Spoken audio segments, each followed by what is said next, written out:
नमस्कार दोस्तों आज हम बात करेंगे नए बिजनेस नए टॉपिक के ऊपर। मस्टर्ड ऑयल, जी हाँ दोस्तों, सरसों का तेल। दोस्तों जैसे कि आपने देखा है आज की डेट में जो लोगों का लाइफ स्टाइल हो गया है दोस्तों, वो बहुत ज़्यादा डल यानी खराब हो गया है दोस्तों आपने देखा होगा जो लोग हैं आज की डेट में जो फिजिकल एक्टिविटी है वो लगभग करना बंद कर दिया है दोस्तों। जैसे कि जैसे जो यूपी बिहार से बिलोंग करता होगा वो जानता है आज की डेट में ओरिजिनल खाने का जो होता है, जो ऑर्गेनिक साग सब्जियां होती है, ऑर्गेनिक जो हमारे ऑयल होते हैं, चाहे आप तिल का तेल मान लो, चाहे आप मस्टर्ड ऑयल मान लो, चाहे आप रिफाइंड मान लो, या और भी बहुत तरह के ऑयल, या पीनट ऑयल हो गया, बादाम रोगन हो गया, बादाम ऑयल हो गया, या बहुत तरीके के जो ऑयल आते हैं दोस्तों, जो ओरिजिनल होते हैं, जो ऑर्गेनिक होते हैं, उनकी वैल्यू तो लोग दोस्तों वही जानता है जो यूपी बिहार या जो और अदर जो राजस्थान जयपुर गांव से बिलोंग करते हैं, प्रॉपरली जो विलेज से बिलोंग करते हैं दोस्तों। तो आज हम जो बात करेंगे इसी टॉपिक पे, नया टॉपिक है। जैसे मैंने पहले एक टॉपिक वीडियो बनाई है रिफाइंड के ऊपर दोस्तों, रिफाइंड मैन्युफैक्चरिंग के ऊपर। आज जो वीडियो मैं बना रहा हूँ सरसों के तेल के जो मैन्युफैक्चर हैं, वो जो मैन्युफैक्चर है उनको कौन कौन सी गवर्नमेंट परमिशन लेनी बहुत जरूरी है। आपको जो आपकी स्टेट है, स्टेट गवर्नमेंट की कौन सी परमिशन लेनी है, सेंट्रलाइज गवर्नमेंट की कौन सी परमिशन लेनी है, तो आज मैं इस वीडियो के अंदर पूरी डिटेल आपको बताऊंगा दोस्तों। सबसे पहले जो इम्पोर्टेंस है सरसों का तेल दोस्तों, जैसे मैंने अभी बताया, जो लोग गांव से बिलोंग करते हैं, जो एग्रीकल्चर हमारी लैंड होती है वहां पे खेती होती है सरसों की दोस्तों। अगर आपने देखा होगा तो जो सरसों की खेती होती है, तो जो गांव के लोग क्या होते हैं कि अपनी खेत में खुद ही सरसों उगा के उसको सरसों को जो खेती करके प्रॉपर वे में सरसों का जो पीली सरसों होती है और एक ब्लैक यानी एक येलो सरसों, एक ब्लैक सरसों होती है, उसको गाँव में कोई उसको राई भी बोलते हैं दोस्तों। जो उसका जो तेल होता है गांव में जाके, जो आपकी जो गांव के अंदर प्रॉपर मार्केट तो नहीं होती, 2 से 3 किलोमीटर डिस्टेंस पे मार्केट होती है, लेकिन आज की डेट में तो हर जगह मार्केट हो गई है दोस्तों। क्योंकि जो बिजनेस स्टार्टअप है बहुत तेजी से, जो हमारे मैन्युफैक्चर है और जो ऑर्गेनिक मैन्युफैक्चर है, स्टार्टअप हैं, बहुत तेजी से वो ग्रोथ कर रहे हैं दोस्तों। तो दोस्तों जो मैंने बताया, जो सरसों का तेल जो लोग लेके जाते हैं गांव से, जो ओरिजिनल अपनी मार्केट में अपने बोरी में साइकिल पे सरसों का तेल वो लेके जाएंगे और उसको वहीं पे, जैसे चक्की होती है आटा पीसता है, वैसे सरसों का तेल मशीन में उसको पिरीवाना बोलते हैं, या उसको लिक्विड फॉर्म में उसका सरसों का जो तेल होता है उसमें से खर जो होती है, खर अलग निकल जाती है, आपका जो तेल होता है तेल अलग आ जाता है दोस्तों। तो जो खर होती है वो जानवरों को खाने के लिए होती है, और जो तेल होता है वो इंसानों के लिए होता है दोस्तों बेसिकली। क्योंकि जो हमारी प्रकृति है, हमारा जो नेचर है, प्रकृति है, उसने व्यक्ति के हिसाब से, उसने आदमी के हिसाब से हर एक चीज पृथ्वी पे दी है, लेकिन जो लोग हैं उसका मिसयूज करते हैं उसको डे बाय डे। जैसे आपने देखा होगा पेड़ कटते जा रहे हैं, जो हमारे पहाड़ है, पहाड़ों को गिरा के बड़े बड़े जो होटल्स बनाए जा रहे हैं, चाहे वो हिमाचल प्रदेश हो, चाहे वो अरुणाचल प्रदेश हो, या और भी अलग जो हमारे जो घूमने के जो टूरिज्म प्लेस है दोस्तों। तो वहाँ पर जो हमारा ज़्यादा उनको चीज़ों को अहमियत नहीं दी जाती, जो हमारी जो नेचर है, नेचर को अहमियत नहीं दी जाती। जो नेचर से खिलवाड़ करेगा दोस्तों, तो उसके साथ भी प्रकृति खिलवाड़ करेगी। जैसे आपने देखा होगा हिमाचल में या अलग अलग बहुत जगह भूकंप आ रहा है, या सुनामी टाइप का आ रहा है, या पहाड़ गिर रहे हैं, या बहुत तरह की आपदा आ रही है दोस्तों। तो कहने का मतलब है ये सब इसी का पार्ट है दोस्तों। तो मैं किसी और टॉपिक पे चला गया, लेकिन सरसों का तेल दोस्तों, मेन सरसों के तेल के लिए जो मैन्युफैक्चर है, अगर कोई भी आप अगर मैन्युफैक्चरिंग करने की सोच रहे हैं या कर रहे हैं, या आपने कोई प्लान या कोई ब्लूप्रिंट रेडी कर रखा हो, तो दोस्तों उसके लिए आपको क्या क्या परमिशन लेनी है मैं आप इस वीडियो में बताऊंगा दोस्तों। सबसे पहले सरसों के तेल का मैंने आपको प्रोसेस बता दिया कि किस हिसाब से सरसों के तेल को निकाला जाता है दोस्तों। जब आप सरसों के तेल को पीस लेंगे, जब सरसों का तेल निकल जाएगा सरसों से और खर अलग हो जाएगी सरसों का तेल, आप उसको क्या करेंगे, उसका एक लैब टेस्ट करवाएंगे। जी हाँ दोस्तों, FSSAI स्टैंडर्ड के अकॉर्डिंग होना चाहिए दोस्तों, FSSAI के, तब आप उसको मार्केट में बेच सकते हैं, मार्केट के अंदर उसको सेल कर सकते हैं। आप बड़े बड़े मॉलों के अंदर जाके इसको सेल करते हैं। बड़ी बड़ी जो डिजिटल प्लेटफॉर्म है, डिजिटल प्लेटफॉर्म जैसे आपका दोस्तों मीशो हो गया, आपका अमेजन हो गया, आपका फ्लिपकार्ट हो गया, आपका मंत्रा हो गया, आपका जो लिंक्डइन हो गया, टेलीग्राम हो गया, आपका इंस्टाग्राम हो गया, आपका फेसबुक हो गया और आपका यूट्यूब हो गया दोस्तों। ये सारे सोशल मीडिया प्लेटफॉर्म हैं और आपको पता है आज की डेट में बहुत तेजी से जो ग्रोथ है बिजनेस की वो सोशल मीडिया पे ही हो रही है, वो डिजिटल मार्केटिंग में हो रही है। फिजिकल मार्केटिंग लगभग बंद होती जा रही है दोस्तों। अभी पूरी तरह से बंद तो नहीं हुई है लेकिन लगभग बंद होती जा रही है। इसीलिए अगर आप डिजिटल प्लेटफॉर्म पे अपने जो सरसों का तेल है या आपका कोई सा भी ऑयल हो सकता है, मस्टर्ड ऑयल आपका हो गया, सरसों का तेल जिसको बोला जाता है, बादाम रोगन यानी बादाम का तेल हो गया आपका, या आपका तिल का तेल हो गया, आप तिल के तेल को भी आप सेल कर सकते हैं, आप रिफाइंड को भी सेल कर सकते हैं दोस्तों।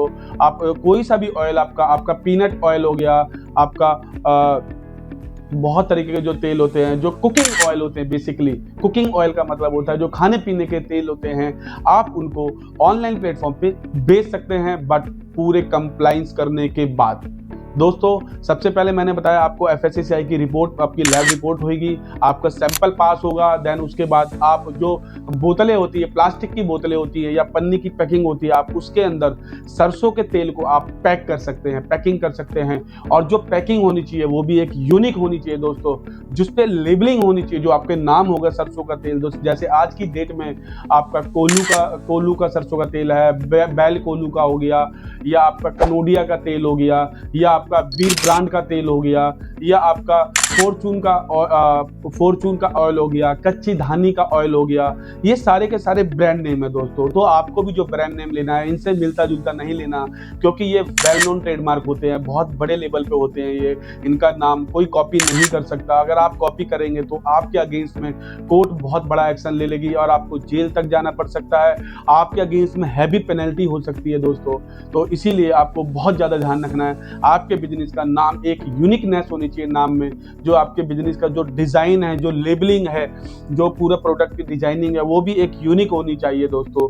तो तभी आप मार्केट में इसको जो डिजिटल प्लेटफॉर्म पे, सोशल मीडिया प्लेटफॉर्म पे आप सेल कर सकते हैं। प्लस में आप फिजिकल सेल भी कर सकते हैं, काउंटर सेल जिसको बोला जाता है, जो आपकी किराने की दुकान होती है, आपकी जो ग्रोसरी की शॉप होती है, आप वहाँ पे भी बेच सकते हैं। बट गवर्नमेंट की सारी परमिशन, सारे लाइसेंस आपको लेने होते हैं। अब आप कहेंगे सर मुझे लाइसेंस कौन कौन से लेने हैं, मेरे को डॉक्यूमेंट क्या क्या देने पड़ेंगे, मेरे को गवर्नमेंट फीस कितनी देनी पड़ेगी, मुझे लाइसेंस कितने दिन में मिल जाएंगे दोस्तों। तो दोस्तों मैं सारी चीज, आपका जो भी क्वेश्चन है, जो भी आपका सोच रहे हैं, इस वीडियो को देख रहे हैं, जितने भी हमारे भाई बंधु, जो भी हमारे मैन्युफैक्चर, ऑयल मैन्युफैक्चर हैं, तेल का जो कुकिंग ऑयल मैन्युफैक्चर हैं, तो उनको मैं बता दूं दोस्तों, आपको पता होगा सबसे पहले अगर आप किसी भी चीज खाने पीने का काम करते हैं तो आपके लिए सबसे बड़ा लाइसेंस FSSAI यानी फूड लाइसेंस दोस्तों बहुत ज्यादा मैंडेटरी है। आपको लाइसेंस दिख रहा होगा, यही लाइसेंस होता है, आपको ये लाइसेंस लेना। आप खाने पीने का कोई भी काम कर रहे हैं, कुकिंग ऑयल हो, कोई फास्ट फूड हो, कोई आपका रेस्टोरेंट हो, आपका पिज्जा हो, मोमोज हो, बर्गर हो, इस टाइप का कोई भी काम कर रहे हैं, इस लाइसेंस के बिना आप मार्केट के अंदर कोई प्रोडक्ट सेल नहीं कर सकते। इन फ्यूचर में अगर आप सेल करते गए और इंस्पेक्टर ने आपको पकड़ लिया, FSSAI यानी फूड इंस्पेक्टर ने आपको पकड़ लिया, तो आपको बहुत बड़ी पेनल्टी, हैवी पेनल्टी देनी पड़ सकती है। आपका बिजनेस आपका बहुत बर्बाद हो जाओगे दोस्तों, कहने का मतलब है। तो आपको इसका बहुत ज्यादा ध्यान रखना है, FSSAI लाइसेंस लेना है। देन सेकंड लाइसेंस, जो आप फैक्ट्री है, आपके बड़े लेवल पे फैक्ट्री है, आपने सरसों के तेल की बड़े लेवल पे फैक्ट्री ले रखी है, तो आपको एक फैक्ट्री लाइसेंस दोस्तों, आपको एक फैक्ट्री लाइसेंस लेना पड़ेगा, सेकंड नंबर पे है। थर्ड नंबर पे मैं आपको बोलूंगा आपकी एक म्युनिसिपल कॉर्पोरेशन का होता है, जो आपकी स्टेट है, स्टेट इशू करती है लाइसेंस, जिसको बोला जाता है ट्रेड लाइसेंस। जी हाँ दोस्तों, आपको ट्रेड लाइसेंस लेना पड़ेगा। और फोर्थ नंबर पे आपका है दोस्तों सबसे इंपॉर्टेंट पार्ट, जैसे FSSAI फर्स्ट पे तो सेकंड पे आपका जो इंपॉर्टेंट पार्ट है ये ट्रेडमार्क। जी हाँ दोस्तों, आपको अपनी पैकिंग का जो लेबलिंग होती है, आपको अपनी डिजाइन का ट्रेडमार्क लेना पड़ेगा, आपकी पैकिंग का ट्रेडमार्क लेना पड़ेगा, आपको अपना जो ब्रांड नेम है यानी जो वर्ड मार्क है उस मार्क का आपको ट्रेडमार्क लेना पड़ेगा दोस्तों। तो ये ट्रेडमार्क भी लेना बहुत जरूरी है दोस्तों आपके लिए। फिफ्थ नंबर पे अगर मैं कहता हूं तो आपको एक GST दोस्तों आपको पता है, अगर आप पक्के बिल पे काम करना चाहते हैं, बड़े लेवल पे, अगर आप चाहते हैं बिजनेस के अंदर बहुत तेजी से आप ग्रोथ करें, बहुत जीरो से लेके आप हीरो बन जाएं, आप बहुत बड़े लेवल पे आपका जो प्रॉफिट मार्जिन है बहुत तेजी से होए, तो आपको जीएसटी नंबर लेना बहुत जरूरी है दोस्तों। और 6 नंबर पे जो आपका है उद्यम रजिस्ट्रेशन दोस्तों, जिसको हम आज की डेट में एमएसएमई भी बोला जाता है। इस लाइसेंस को लेने से आपकी गवर्नमेंट जो है आपको जो फंडिंग होती है, जो लोन, जो इजीली लोन प्रोवाइड कर दिया जाता है, आपको पैसा मिलता है और विदाउट जो रेट इंटरेस्ट ना के बराबर होता है। आप कह सकते हो उसमें रेट इंटरेस्ट होता ही नहीं है दोस्तों। आपने गवर्नमेंट का पैसा लिया और गवर्नमेंट को ही वापस कर दिया। तो एमएसएमई का लाइसेंस आपके लिए, उद्यम लाइसेंस लेना बहुत जरूरी होना चाहिए। 7th पे अगर आप बोलेंगे तो दोस्तों एक जीएमपी यानी गुड मैन्युफैक्चरिंग प्रैक्टिस होता है। और 8th नंबर पे आपका ISO यानी दोस्तों एक स्टैंडर्ड मेंटेन करना पड़ता है। जो भी आपका आइटम है उसमें हाइजीन मेंटेन होनी चाहिए, साफ सफाई होनी चाहिए, क्योंकि खाने पीने की चीजें आप बताए हैं, ये सारे लाइसेंस लेने पड़ेंगे। अब आप कहेंगे सर मुझे डॉक्यूमेंट क्या देने हैं, डॉक्यूमेंट की चेकलिस्ट क्या है? चेकलिस्ट ऑफ डॉक्यूमेंट, जितने भी सरसों के तेल के जो ऑनर हैं, जो स्टार्टअप हैं, जो कंपनी के डायरेक्टर हैं, जो बड़ी बड़ी कंपनियां हैं, लिमिटेड कंपनियां हैं, LLP है, प्रोप्राइटरशिप कंपनियां हैं, पार्टनरशिप कंपनियां, इनके लिए चेकलिस्ट क्या है, इनके लिए डॉक्यूमेंट क्या देने पड़ेंगे दोस्तों? सबसे पहले मैं आपको बताऊं, डॉक्यूमेंट लगभग कॉमन ही होते हैं दोस्तों, लेकिन मैं जब भी आपको बता देता हूं। अगर आप एक प्रोप्राइटर हो, आप इंडिविजुअल बंदे हो कि मैं अकेला हूं, मैं अकेला काम करना चाहता हूं, मेरा कोई पार्टनर नहीं है, मेरी कोई कंपनी नहीं है, तो मैं प्रोप्राइटर के हिसाब से पहले बताता हूं आपको। प्रोप्राइटर का आपका एक आधार कार्ड दोस्तों, आपको पता है हर बिजनेस के लिए आधार कार्ड मैंडेटरी हो गया है, तो आपको एक आधार कार्ड देना है, आपको एक अपना पैन कार्ड देना है दोस्तों, आपको एक अपना पासपोर्ट साइज फोटोग्राफ देना है। जो भी आपकी मैन्युफैक्चरिंग यूनिट है, जो प्रिंसिपल ऑफ प्लेस है, बिजनेस का प्लेस है, उसका एक साइट प्लान एंड की प्लान दोस्तों, जो साइट का की प्लान, साइट प्लान होता है, मैप होता है बेसिकली, आपको वो देना है।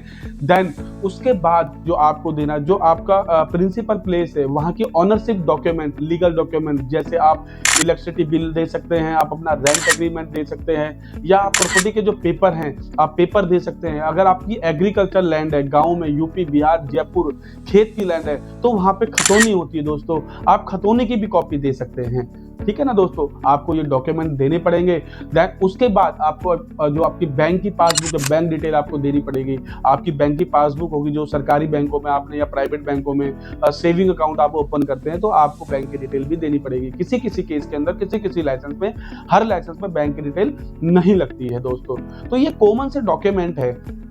साथ में आपका एक ईमेल आईडी और एक मोबाइल नंबर, जो उस पे आप जो डिपार्टमेंट, जो सरकारी डिपार्टमेंट आपसे कांटेक्ट कर सके, और जो लाइसेंस की जो डिजिटल कॉपी है आपको व्हाट्सएप के माध्यम से या आपके ईमेल के माध्यम से आपको प्रोवाइड कर सके। और आप सरसों का तेल का एक्सपोर्ट करना चाहते हैं, आउट ऑफ इंडिया उसको माल बेचना चाहते हैं, तो आपको एक एक्सपोर्ट लाइसेंस भी लेना पड़ेगा, जिसको हम लोग शॉर्ट में IEC कोड यानी इंपोर्ट एक्सपोर्ट कोड लाइसेंस भी बोलते हैं दोस्तों। तो आपको ये लाइसेंस भी लेना पड़ेगा दोस्तों।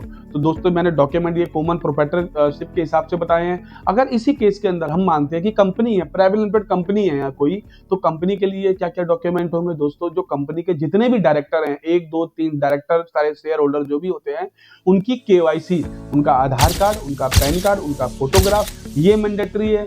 ROC के कुछ डॉक्यूमेंट होते हैं, जो आपका CA होता है या CS होता है, वो फाइल करता है, वो डॉक्यूमेंट उनको देने पड़ेंगे। जो ROC के पेपर हो गए, आपका COI यानी सर्टिफिकेट इनकॉर्पोरेशन ऑफ सर्टिफिकेट आपका हो गया, कंपनी का certificate, COI certificate incorporation of company, ये आपको देना होगा दोस्तों। तो ये कुछ कंपनी के डॉक्यूमेंट हो गए। बाकी सेम डॉक्यूमेंट जैसे मैंने बताया है। अगर आप पार्टनरशिप फर्म है आपकी, तो आप इसी केस के अंदर जितने भी पार्टनर है उनका KYC प्रोवाइड करा देंगे, आधार कार्ड उनका, पैन कार्ड उनका, फोटोग्राफ, पासपोर्ट साइज, और आप उनकी जो पार्टनरशिप डीड होती है, द मस्ट इंपॉर्टेंट है, उसके बिना कुछ नहीं होगा। आपको पार्टनरशिप डीड भी देना पड़ेगा। जैसे LLP होती है, लिमिटेड लाइबिलिटी पार्टनरशिप फर्म, तो LLP की जो डीड होती है, जो उसका सर्टिफिकेट होता है, वो आपको प्रोवाइड करना पड़ेगा। तो ये मैंने कुछ डॉक्यूमेंट बताए हैं। अब आप कहेंगे सर गवर्नमेंट फीस कितनी है इसकी? दोस्तों जो गवर्नमेंट फीस होती है हर लाइसेंस की अलग अलग होती है, डिपेंड यूर लाइसेंस। आपका जो सरसों के तेल है उसकी जो यूनिट है, आप कितना तेल एक दिन के अंदर, जो फाइनल प्रोडक्ट है जो आप बनाते हैं, कितना तेल, उस कितनी किलो सरसों, कितनी हजार, 1 टन, 2 टन, 5 टन, कितने क्वांटिटी बेसिकली होती है, तो क्वांटिटी का इसमें लाइसेंस का रोल होता है। आपकी जो गवर्नमेंट फीस होती है उस पर डिपेंड होती है आपकी जो क्वांटिटी होती है दोस्तों। तो कहने का मतलब है कि ये लाइसेंस की जो गवर्नमेंट फीस होती है आपके बिजनेस मॉडल पे, पूरा जो बिजनेस का मॉडल है पूरा ब्लूप्रिंट पे डिपेंड होती है दोस्तों। अब आप कहेंगे कितने दिन में लाइसेंस मिलता है दोस्तों लगभग अगर मैं सारे लाइसेंसों की बात करूं तो 1 से 2 महीने के अंदर लगभग सारे लाइसेंस आपके आ जाते हैं। मैक्सिमम 50% से 80% लाइसेंस तो आपके विद इन 15 डेज में आ जाएंगे, 20 डेज में आ जाएंगे। बाकी 2-3 लाइसेंस हो सकता है थोड़ा लेट आए दोस्तों। तो दोस्तों अगर आपको लाइसेंस की रिगार्डिंग कोई भी बनवाना है, आपको सरसों के तेल का जो है बिजनेस आप कर रहे हैं, कोई भी लाइसेंस बनवाना है तो आप हमारी टीम से कांटेक्ट कर सकते हैं। आपको नंबर बिलिंग कर रहा होगा, इसी नंबर पे आपको कॉल करना है और व्हाट्सएप के माध्यम से आपको पूछना है सर हमारा जो बिजनेस है, हमें सरसों का तेल का हमारा बिजनेस है, हम कैसे काम करेंगे, हमारे लिए क्या लाइसेंस लेना होगा, हमारे लिए कौन सा लाइसेंस मैंडेटरी है, हमारे को इस डिपार्टमेंट ने नोटिस भेज दिया लाइसेंस के रिगार्डिंग, हम नोटिस का रिप्लाई कैसे जमा करें, हम लाइसेंस कैसे लें। तो दोस्तों कैसा भी कोई भी क्वेश्चन हो, सरसों का तेल हो या रिफाइंड हो या पीनट ऑयल हो या कोई सा भी ऑयल हो, तिल का ऑयल हो, कैसा भी ऑयल हो, आप हमारी टीम से बात कर सकते हैं। आपको थंबनेल पे नंबर मिल जाएगा दोस्तों। प्लीज इस वीडियो को लाइक करें, सब्सक्राइब करें और शेयर जरूर करें। धन्यवाद दोस्तों।